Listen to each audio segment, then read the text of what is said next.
आज मैं समझता हूँ कि बड़ी खुशी का मुकाम है कि गुज़िश्ता 3-4 महीने से हमारा एक तहसीनकारी का काम शुरू था। सेठ अब्दुल शकूर सपना सैजिंग वालों के नाम से जो एक पावर लूम का मॉडल बनाया गया, वहाँ पर मैं समझता हूँ कि वो आज उसका भी इफ्तिताह हुआ और वो सनत से जुड़े हुए थे, इसके लिए उनका नाम दिया गया। दूसरा जो यहाँ कोरेसा हज्जिन, ये जो लेडीज़ जिम खाने का इफ्तिताह हुआ, ये कहीं गुज़िश्ता 5-7 साल से बन के तैयार था। बहरहाल हम सियासत का शिकार हो गए थे।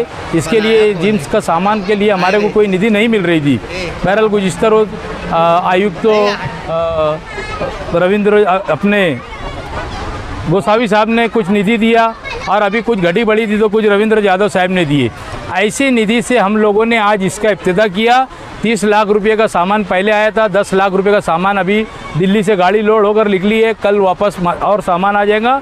मैं समझता हूं कि मालेगांव शहर की तारीख के अंदर कारपोरेशन के आज तक के ऐसा जिम खाना किसी ने नहीं बनाया जो मैं आज उसका इफ्तिताह किया। हमारे साथ प्रशासक रविंद्र यादव साहब भी थे, हमारी एमपी सोबत आई बच्चों साहिबा भी आने वाले थे। बहरहाल किसी वजह से उनके रिश्तेदारी में मैयत होने की वजह से वो नहीं आए।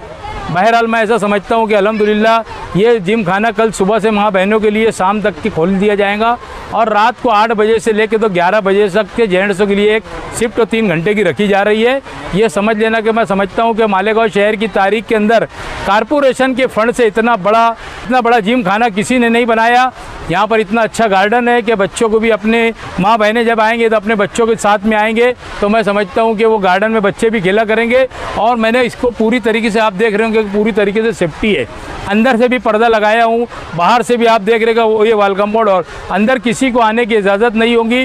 जो भी आएंगे वो अपने गेट के ऊपर माँ बहनों को छोड़ के अपनी बीवी को लाएंगे, वो छोड़ के चले जाएंगे, और लेने के लिए भी आएंगे तो बाहर से जाएंगे। यहाँ छोटे बच्चों को 8-10 साल के बच्चों के ऊपर अंदर लाने की किसी को इजाज़त नहीं रहेगी।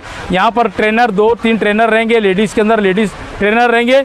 हम लोगों ने आजू बाजू भी कैमरा लगाया है, इसके बाहर कैमरा लगाया कि कोई शरारत ना करे। इसके ऊपर हमारी पूरी नज़र रहेंगी कि ये हमारी इज़्ज़त है। हमारी माँ बहनें अगर आएंगी, यहाँ हमारी इज़्ज़त है और हमारा नाम है। इसके लिए हमने आजू बाजू में भी कैमरा पूरा फिट करके रखा है। यहाँ पर किसी ने शरारत करा तो उसको बख्शा नहीं जाएगा। फीस रहेंगी, उसकी ऐसी फीस रहेंगी कि भाई यहाँ पे जो ट्रेनर 2-3 ट्रेनर काम करेंगे उनकी पगार तो लगेंगी, आपको मालूम है। यहाँ पर बिजली का बिल लगेगा, यहाँ पर सफाई वाली एक बाई आई रहेंगी, एक वॉचमैन रहेगा। इन लोगों का जो मेंटेनेंस का खर्च है, ऐसा खर्च निकले कि भाई ये लोगों का हो जाए, हम लोगों को इसके अंदर कोई पैसा कमाने के लिए करे। हमारी माँ बहनों की सेहत के लिए इतना बड़ा हमने नज़्म किया है। और अल्हम्दुलिल्लाह मालेगांव शहर की एक तारीख रहेंगी कि एक छोटे से कारपोरेटर ने करोड़ों रुपये के अंदर जो काम किया था, उसके अंदर एक जिम खाना भी मैंने मेरी माँ बहनों के लिए बनाया हूँ। ये एक तारीख रहेंगी। तो सर वो फीस महीने की रहेंगी या 6 महीने? महीने की जो फीस रहेंगी नॉमिनल। कैसा है, नहीं अगर फीस लेंगे ना तो कभी भी कोई भी आएगा और उठाएगा और छोड़ के चले जाएगा। तो ज़रूरी है कि थोड़ी बहुत जो फीस है यहाँ पर सिखाने के लिए माँ बहनें रहेंगी, उनके लिए तो फीस लेना तो ज़रूरी रहेगा ना। इसके लिए एडवांस तो कुछ नहीं आप तो ये तो मैं बता नहीं सकता कि आप वो जब कल से आना शुरू करेंगे तो मुझे मालूम पड़ेगा कितने लोग आने वाले। यहाँ पर जो है जो आने का ऐसा है कि उसकी कैपेसिटी तो कम से कम 50 लोगों की कैपेसिटी एक वक्त में 2-3 घंटे के अंदर। अगर ऐसे 200 भी लोग रोज आएंगे तो मैं समझता हूँ कि इतना बड़ा जिम खाना है कि 200 लोग भी अगर आएंगे तो हम लोगों को उसके अंदर समा जाएंगे, कोई बात नहीं है। देख सर, आप तामीरी सियासत की बात कर रहे हैं, तामीरी सियासत कर रहे हैं। आने वाला लोकसभा का असम्बली का इलेक्शन है, इसमें उम्मीदवारी की भी बात। शहर भर में एक तरफ तामीरी सियासत की बात, दूसरी तरफ जमीयत के प्लेटफॉर्म से सियासत की जा रही है। इस तरीके के इल्ज़ाम तराशियाँ तो कहीं हुजूर की शान में गुस्ताखी करने वालों को असम्बली हाउस में मारने की बात पर सियासत कैसे देखते हैं? देखो एक बात मैं बोलता, आज वक्त तो वो चीज़ का नहीं है। जब मुझे अगर असम्बली के अंदर पार्टी ने टिकट दिया और मैं जब मेरे प्लेटफॉर्म के ऊपर मैं जब वहाँ पर खड़े रह के बोलूँगा, इसका जिम्मेदार आज जो नीतीश राणे बोल रहा है उसका जिम्मेदार शेख आसिफ भी है, क्योंकि ये अजीत दादा पवार को इन्होंने ताकत पर से पहुँचाया और अजीत दादा की ताकत के ऊपर वो इतना बोल रहा। ये बीजेपी की बी टीम नहीं है, बीजेपी की ए टीम है शेख आसिफ साहब की।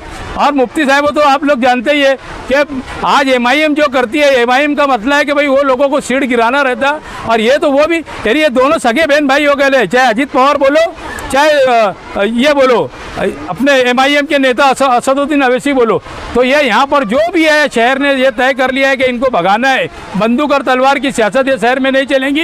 ये शहर के अंदर शहर अमन चाहता है। और जो नीतीश राणे बोल रहा है उसका जिम्मेदार शेख आसिफ भी है। अगर शेख आसिफ उसका जिम्मेदार ऐसा है कि अगर ये अजीत दादा पवार के साथ में नहीं होता तो अजीत दादा पवार ये मुसलमानों ने जो उसको दिया था ये जाता नहीं BJP के साथ, और ये अगर जाएंगे भी और अभी भी अजीत दादा पवार के तलवे ये चाट रहे। इसका मतलब ये है कि अजीत दादा को ताकत पहुंचा रहे।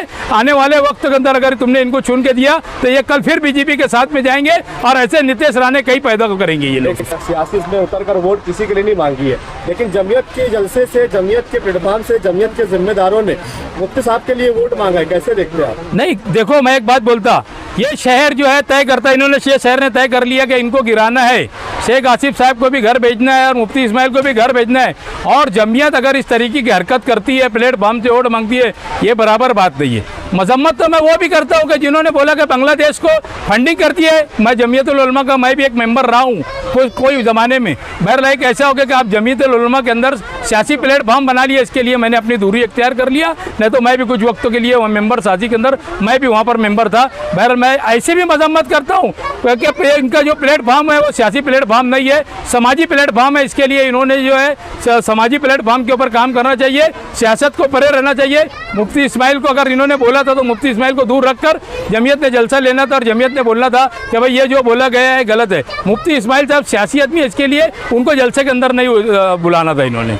इतनी सारी इल्ज़ामात जमीयत पर लग रहे हैं, जमीयत का प्रोग्राम हो रहा है, जमीयत वोट मांग रही है, क्या मुफ्ती साहब को जमीयत से इस्तीफा देकर खुला मैदान में मतलब सियासत में आना चाहिए? देखो, वो अगर इस्तीफा नहीं भी दिए तो अब उनको घर बैठा देने वाले, इनका वक्त तो पूरा हो गया।